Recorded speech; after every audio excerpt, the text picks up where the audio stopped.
isifundiso sethu sisekuye uIsaiah 41. Baba noma ngibona ukuthi isikhathi sesithanda ukuba against thina, bengifisa ngemvume yakho ungivumele ukuthi namhlanje singalikhi phezulu lelizwi owasinika lona unyaka uqala.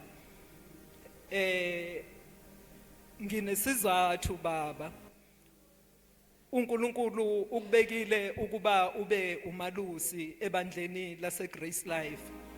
Uma ekubeka ube umalusi, ukubeka nombono. Kube intokozo kakhulu kumina umama uSolani uma emala ethinta something ecishe ifane nento ekhona kwi-content yalokhu engizokhuluma ngakho namhlanje. Kodwa ke isikhathi enginaso sincane, akusise sokushumayela abazalwane esokufundisa ngezwi. Ngiphethe ihumusho lesixhosa phambi kwami, on purpose. Isaiah 41, ivesi esibesigijima phezu kwalo uverse 10, kepha ngicela ukuqala kuverse 8. Isihloko sakhona ngesixhosa sifundeka kanje. Sithi umkhuseli kaSirayeli, bese uverse 8 afundeke kanje. Ke wena sicaka sam Sirayeli, nditsho wena ndlu yakoYakobi, wena uluhlanga endilunyulileyo. 1, mayingabe uyabhala ngicela ukubhale lokho. Uyinzala yesihlobo sam uAbraham, ndakulanda eziphelweni zehlabathi, ndakubiza kwindawo ezisekudeni, ndaza ndathi usisicaka sam. Andikubukulanga, ndakunyula. Uverse 10 esihamba phezu kwayo. Ngokho ke ndinawe, sukoyika, ndinguThixo wakho, sukuphakuzela, ndiza kukomelezela ndikusize. Amandla am asindisayo akuxhase, akukhusele. Mayibongwe Nkosi.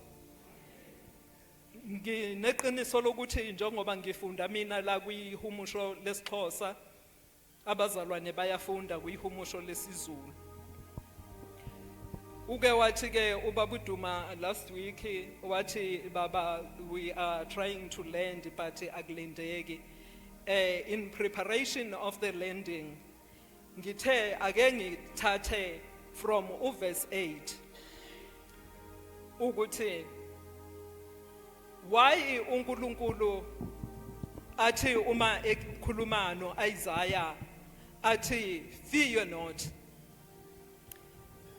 Uthi ke umoya engcwele kimi, ngoba kukho konke okungafikela umzalwane mayike wafikelwa yifiye, ifiye iparalyzer ama-senses wakhe almost wonke. Mhlambe isensi esindayo, isensi ye-taste. Kuma-senses awu-5 umuntu anawo, uma eke wafikelwa yifiye awu-4 aba-paralyzed. Unesense yokubona. Bazalwane, ngiyangibuye ngilahleke kancane esizulwini. Angazi noma ngake ngakusho yini lokhu baba, ngakhulela eBesuthwini, so kunezinye izinto engibuye ngilahleke kuzo. Ngihluleka ukuhlukanisa uma ngifuna ukuchaza usense ngesizulu ukuthi sithi imizwa noma izinzwa. Imizwa. Hallelujah, ngiyabonga bazalwane. Okay, unesense yokuzwa okuyizindlebe, kepha mase kufika ifiye indlebe zakho ziyavaleka. Zivaleka ekutheni uzwe uNkulunkulu ekhuluma nawe, uzwe uNkulunkulu ekuthuma. Ukuba umama uSolani isense yakhe yokuzwa ibivalekile, baba besingeke singene kulomkhuleko esisuka kuwo. Hallelujah. But uma ungumzalwane ungakafikelwa yifiye, ama senses akho wonke aba active and aba sharp. Une sense yokuhogela, ukwazi ukuhogela ithempeli lesitha liselapha ngaphandle ukuthi nanti ithempeli lesitha. Kodwa once kwafika ifiye empilweni yomzalwane kuzokwenzeka lento ebisembonweni kaMama Solani. Hallelujah. Isitha sizongena sichanase ebandleni likaNkulunkulu. Hallelujah. Ngobani? Bomama ngiyangithanda ukugxila kini, angazi noma bakwenza ngenhloso yini ukuthi bangiqondanise nenyanga yomama. Hallelujah. uNkulunkulu uthe ngibekile abesifazane abahlakaniphileyo emabandleni, abanqophe zabo zigcwele inyembezi, ukuba babubule.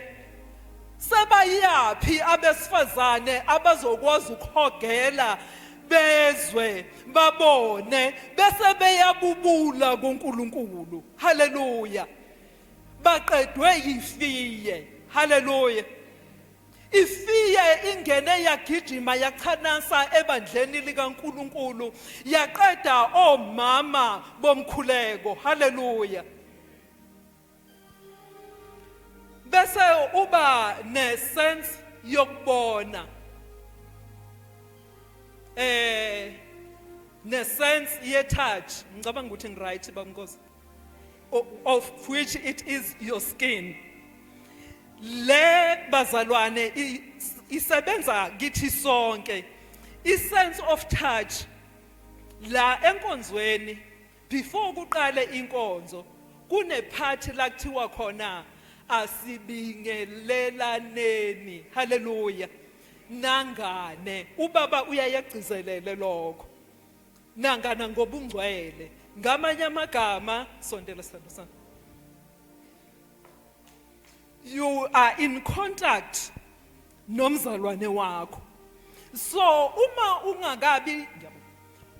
ungaka attackwa yifiye, ngesikhathi uba in contact nomzalwane wakho, i-sense of touch yakho ila iba active khona. Angidingi ukuthi usisu amahle aze ezekimi athi mamdlamini kukhona inkinga enginayo. As soon as ngimhaga uamahle, my sense of touch iyakhuluma ukuthi uamahle kukhona okungahambi kahle. And mina njengomama womkhuleko angisuki ngiye kuMama uMagubane ngithi Mama uMagubane akusahambi kahle kuamahle, ngishona ekhosombeni lami ngifika ngibubule on behalf of uamahle ngenxa yokuthi ifiye ngiyithathe ngayishiya ngemuva. Hallelujah. I-sense of touch yami isasebenza, ise-active. Bese kuzoba ile ngathi ukuyeqa kancane eyokubona. Asizukulifunda ke leli bazalwane. I-sense yokubona uma isi-paralyzed, uhluleka ukubona ubukhulu bukaNkulunkulu esefikile empilweni yakho. Uhluleke ukubona amandla kaNkulunkulu esebenza empilweni yakho. Hallelujah. Uma ufunda encwadini ka2 Kings chapter 6 from verse 14 to verse 17, uElisha usendaweni ayekade ecashe kuyo ecashele inkosi yamaSiriya. Inkosi yamaSiriya iyahlanganisa nomkhandlu wayo esayidini ithi ngifuna ukuhlasela kaIsrayeli. UElisha ela akhona ezwe inkulumo yenkosi yamaSiriya ahambe aye enkosini yakhe athi inkosi ungabe usahamba ngalomkhondo, inkosi yamaSiriya ikulindile. Uma kwenzeka lokho inkosi yamaSiriya ibuye ize emkhandlwini wayo ithi mkhandlu wami la phakathi kwethu kunempimpi, ubani lo oseyimpimpi yama-Israyeli? Aphendule oyedwa ezikhulwini zenkosi yamaSiriya athi inkosi akekho namunye, kepha ama-Israyeli anomprofeti ozwa okukhuluma ekamereni lakho lokulala ahambe ayotshela inkosi yakhe. Hallelujah. Angafiki njalo kwi-sense of sight. Isithi inkosi yamaSiriya hambani nimfune lo mprofeti Elisha. Ze nithi manimthola nibuye ningitshela ukuthi ukuphi. Bayamfuna, bayamthola, bayabuya bayayitshela inkosi. Kuthi nje on a wonderful day Elisha ubekade eyilalele egumbini lakhe, inceku ilalele egumbini layo. Ivuke kuqala inceku kaElisha. Mayithi ya stretcha, uyawubona mawuphuma ekseni baba ubhungane njengomnumzane phela ekhaya lakho. Mayithi ya stretcha. Ibone impi yamaSiriya ibazungezile. Ibuye isigijima itatazela iza kuElisha. Ithi pho siyokwenza njani? AmaSiriya asizungezile. Sense of sight yenceku kaElisha yayisithi kuthiwa yayisiphazamisekile. Ubona lokho ku negative, akakubona okupositive. Athi mayephuma uElisha athi encekwini ungakhathazeki ngoba baningi abangakithi kunabo. Yona ibona impi yamaSiriya opponent phela, ayibaboni laba babonwa uElisha. That is where my point is. Ukuba nayo isense of sight yayo yayingazange yacloudwa ifiye, yayizokubona lokho kwabonwa uElisha. UElisha useyayikhulekela kuNkulunkulu uthi baba ngicela umvule amehlo. But iBhayibheli lithi wayeyimpumputhe. Yingoba kwakuvaleke amehlo akhe espirit. And at the moment Elisha esho njalo, God intervened. His sense of hearing yakhe nayo yaqala yezwa, ne sense of sight yakhe yaqala yezwa. Ifiye disappeared. Wambona uNkulunkulu, wayibona impi kaNkulunkulu engaphezulu kwalempi yamaSiriya.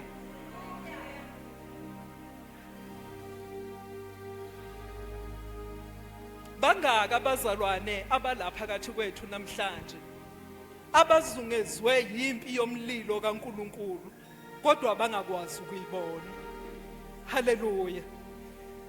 Sengathi umkhuleko ebesiwenza manje ubungegcine manje, uqhubeke nasekhosombeni lami.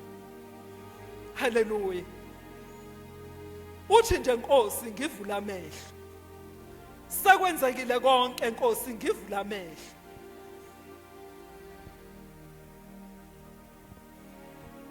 Now, how do we overcome fear? Okokuqala ngiyacabanga abaphathi bami bake bakuthinta. Trust in the Lord with all your heart and all your well-being. Methembe uNkulunkulu ngenhliziyo yakho yonke. Akungabi bikho la uzomlimitha khona uNkulunkulu. akungabibikho la uzolimitha khona amandla kaNkulunkulu. Wena kusho ukuthi uma ulimitha amandla kaNkulunkulu ubheka isimo esikulethela ifiye usibone singaphezulu kukaNkulunkulu, kanti asikho isimo esingaphezulu kukaNkulunkulu. Haleluya. Ake senze umzekelo wowesifazane owayehlushwa umopho for 12 years. Lo wesifazane wathatha ifiye wayishiya emva kwakhe, waphuma nomopho, wahamba waya enkosini uJesu. Hallelujah. Ngoba she understood amandla kaNkulunkulu. Uze ukhuluma yedwa engakafiki kuJesu uthi, only if I can touch the hem of his garment. Angidingi nokuthi ngize ngithinte ubuyena bakhe bonke uma ngingathinta umphetho wengubo yakhe. Hallelujah. Ungawalimithi amandla kaNkulunkulu.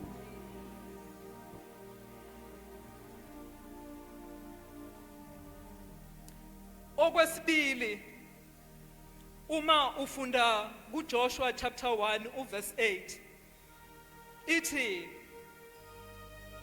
lencwadi yomthetho mayingasuki emlonyeni wakho, kepha wozindla ngayo imini nobusuku.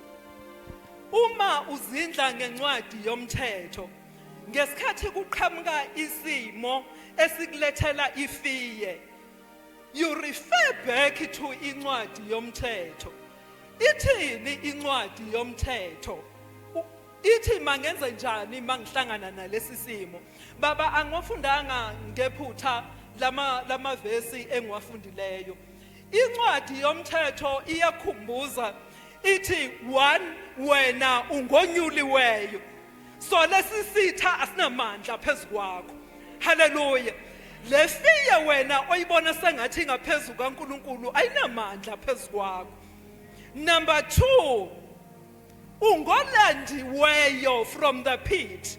That is why kukhona owaze waqamba umhlabeleli othi yingakho ngicula ngihlabelela ngoba uJesu wehla wangiphakamisa. Waye understand ukuthi we were once in the pit, and kuleyo pit la kwakade kukhona khona ifiye, but as soon as sisenyuliwe from that pit, we understand ukuthi singabonyuliweyo and siphiwe amandla okubhekana nanoma isiphi isimo. Number 3, ngingokukhulunyiwe kuyena. uNkulunkulu ukhulume wathini kumina ezumntwana kaNkulunkulu? uNkulunkulu uthe bonke abamamukela wabapha amandla okuba babe ngabantwana bakaNkulunkulu. Uma sesingabantwana bakaNkulunkulu sizindlalifa zezulu. Uthi siphiwe igunya lokunyathela phezu kwenyoka nawofezela. Pho yini sizosabe kangaka inyoka kanti thina siphiwe igunya lokuyinyathela? I'm almost there, but bese okunye mhlambe ebengifisa nje ukuthi halamuzi kukho. Uma uNkulunkulu ethi kuJoshua lencwadi yomthetho uzozindla ngayo imini nobusuku, ngithathe ngayibhekisa kulesi sikhathi esiphila kuso ukuthi yithina oJoshua banamhlanje. uNkulunkulu usidale ngomfanekiso wakhe, wasipha amandla asiphe wona, kepha ekuphiweni kwethu amandla ngenxa yokuthi thina siphila enyameni, ubusuku buyafika empilweni zethu. Haleluya.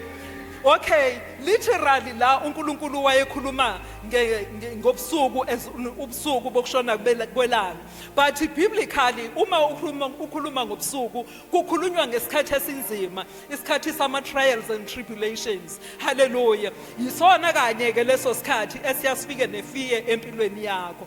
kodwa manje uma wazi ukuthi wena kulobo busuku nalobo bumnyama awungeni wedwa, uhamba nomafohla, nawe ungena ngaleso sibindi, ungena ufohle, uthi noma ngabe kuthiwa kuvalwe ngani, but mina forward I go. Hallelujah.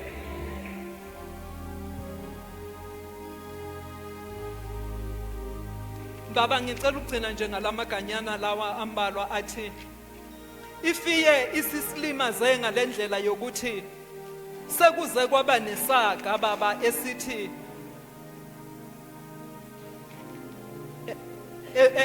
emhlabeni ayikho indawo ecebe njengamathuna. Why ngihlanganisa leso saga nefiye? Leso saga sisuka ekutheni emathuneni kunabafundisi abalala bengazange bawufaka ukhololo ngenxa yokuthi basaba uqala ibandla. Kunosomabhizinisi abalala bengamasenteniers njengoma Mdlamini ngenxa yokuthi basaba uqala ibhizinisi. Inkinga yethu sisuke sisabe izimo ngaphezu kokuba sisabe uNkulunkulu, kanti uNkulunkulu uthe asesabe yena. Fear not, for I am with you. God bless you.